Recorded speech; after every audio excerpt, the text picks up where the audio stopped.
and like being able to go out and share like the hope and being able to lead people to Jesus was like something that I didn't think I could do. Like I didn't think that I would be able to be used like that. Tribal Trails. Welcome to Tribal Trails. We are glad to have on our program today Karissa Cardinal. So welcome, Karissa. Thank you for joining us today. Thank you for having me. It's been a little while since you've been on Tribal Trails. You were on another time, but we're glad that you've come back and you're willing to talk with us today. So why don't you tell the people where you're from, just to refresh a little bit of that. Okay, well, I'm from the Cardinal Métis settlement, and I lived there pretty much all of my life. And that's just outside of Lac-La-Biche, Yes. right? Mm-hmm. Yeah, for people who are wondering. Yeah. Okay. So you've grown up there. Tell me a little bit about your world there. Well, I grew up with my mom. She was a single mom. And I grew up also being around like my grandparents a lot. And my mom was really close to her siblings, and so they would always have their kids over. So me and my cousins would always be over at my grandparents' house or at an aunt's house or an uncle's house, like just always hanging out together. So I was really close with like my cousins growing up. Yeah. So growing up with a single mom, that's a challenging thing, to have a mom that is raising you on her own. Yeah. What did you learn from watching her as a mom? Well, for the first part of my life, she wasn't a believer. I think for the first like 10 years of my life. Okay. I don't remember a whole lot of like, like the stuff that she had going on in her life during that time. I remember some of it, but not a lot, because it was obviously before she was a Christian. So, there was a little bit of like drinking and stuff that I seen. But after she became a Christian, there was a definite change. Like I seen just how the Lord changed her life, and that she made a decision to follow him, and her life was following a different path now. And so it was really encouraging to see my mom like go from going this way to going that way, and now living her life for the Lord. So a lot of things changed after she became a Christian. Mm-hmm. So from that point forward, you started going to church, or had you been going before that with some of your other family members? Yeah, so my cookum and my papa, Josephine and Wesley Cardinal, always used to take me to church. I think my mom did too, but like they were a big reason why I went to church when I was younger. Mm-hmm. Was because of my grandparents. Mm-hmm. Yeah.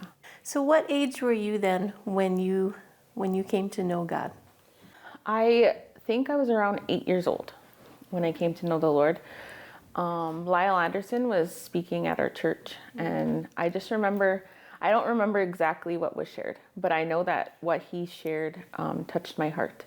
So I remember I was a little hesitant, like even as a child, like I was like do I go up? Like, because I was young, right? So I was like, should I go up, kind of thing. And then I remember my papa was like, do you want to go up? And then like he didn't come up with me, but he told me like it was okay if I wanted to. So then I went up and I prayed with Lyle at that time, and he shared like about salvation, and that's something that I wanted to do at that age. So I gave my life to Jesus when I was 8.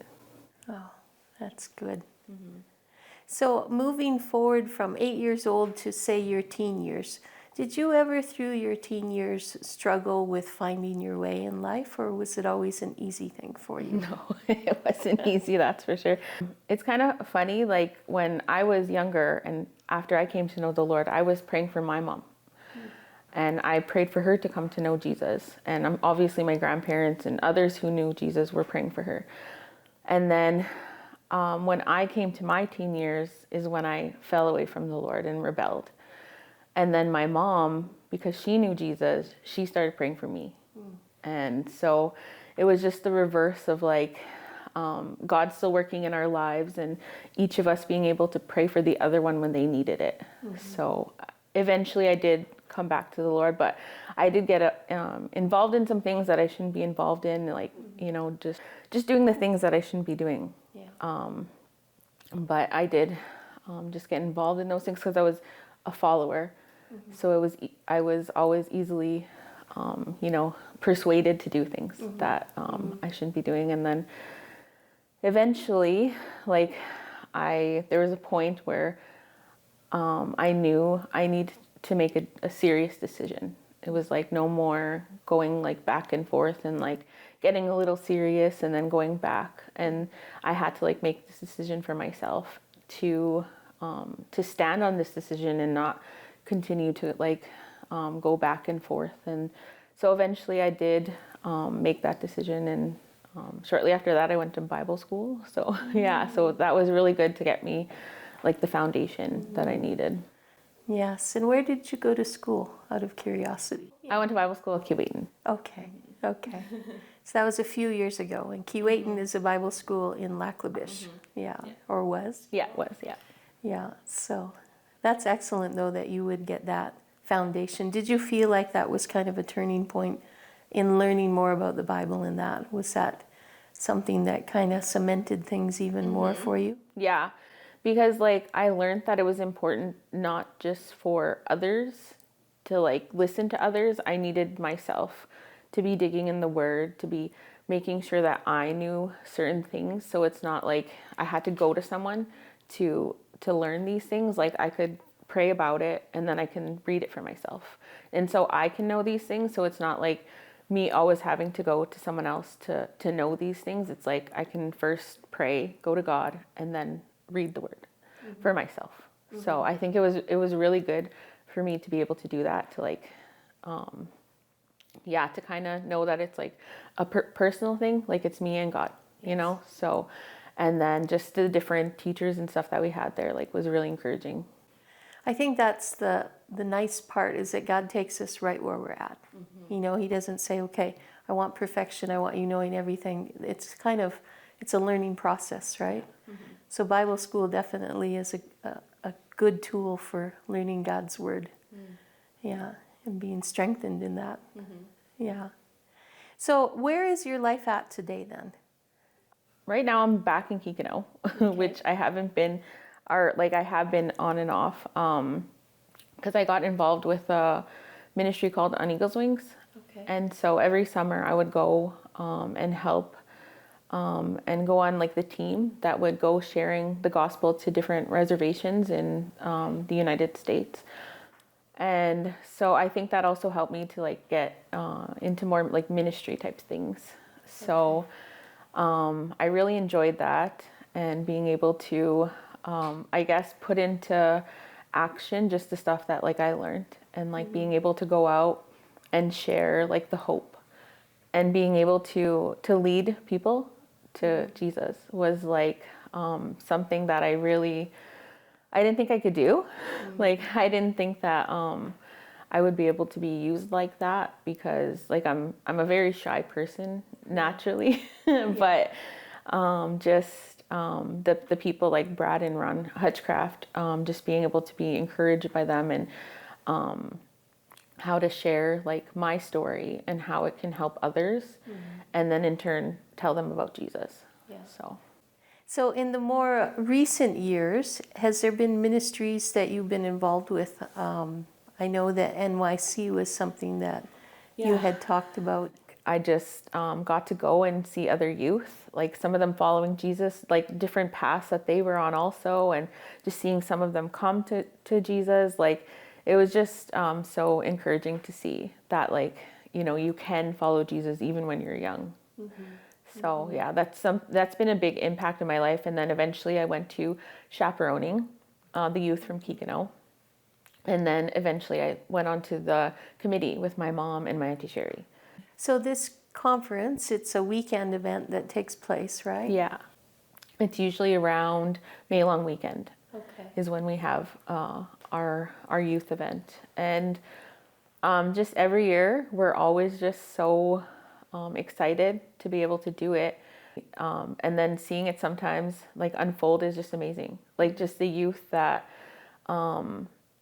like keep coming back, and like either they're learning more about Jesus or they started that relationship with him at the conference. And it's always just so it's so just an amazing experience to see that happen to them, for them to start that relationship.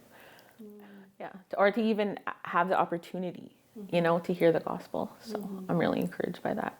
Yeah, I think it's so great to have that outlet for people, and the fact that you're involved in kind of the planning behind the scenes. The amount of prayer and planning that takes. Yeah, right? yeah, Yeah.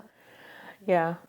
And like, we don't always get to see the result of like someone coming to Christ at the conference. Like, we don't always see what happens afterwards.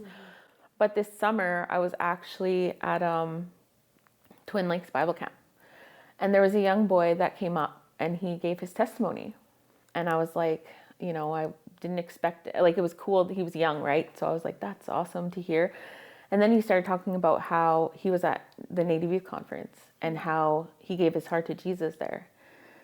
And I don't know why I'm gonna cry. And just after that, after he gave his testimony, he got baptized. And he explained how he wanted to, live his life for the Lord. And like, we don't always get to see that, but like this summer, the Lord let me see that. And like, I also like shared it with the committee members to encourage them, because like, I even took pictures and stuff, like it was just, I feel like he knew. We don't always need to see those things, but it's great when we get to. And so I was really thankful that I was able to see a small little picture of someone wanting to live their life for Jesus. It's just encouraging when you see these kids that come from the Native Youth Conference, and to see where they are now.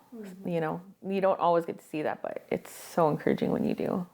So if you could speak to youth that are struggling through something, like you don't always, if you're behind the scenes, you don't always have that chance. What would you say to some of them that were struggling through?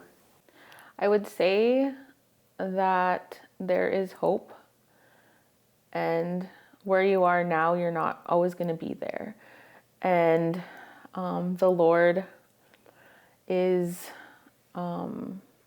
desiring for you to come to him. He's desiring to have that relationship with you, and to take your life, and to, as you surrender it to him, to change your life, and to give you hope that that you didn't think that you would be able to have. And just that that your life can be different with Jesus.